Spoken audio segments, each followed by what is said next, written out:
Alright, so building the Kyosho Fazer Rally, you're going to need a rally body, of course. You're going to need the Fazer Rally, or Fazer kit, just the regular MKZ kit. Or you can get it ready to run, but I'm going to recommend the kit here because the kit's always better.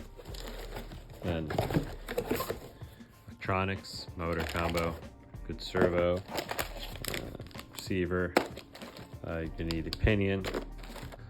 Got the Tamiya Rally tires. There's also soft compounds of these that you can get. Then you get the Mad Van shocks.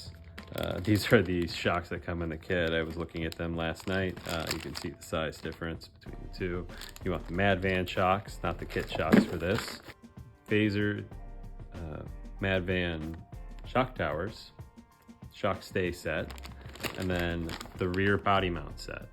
This is going to be important in order to be able to mount the body, because this is my second Fazer kit like this that I built, so I'll show you some of the tips I've learned along the way, such as what to fill the diffs with and you know, how to put it all together.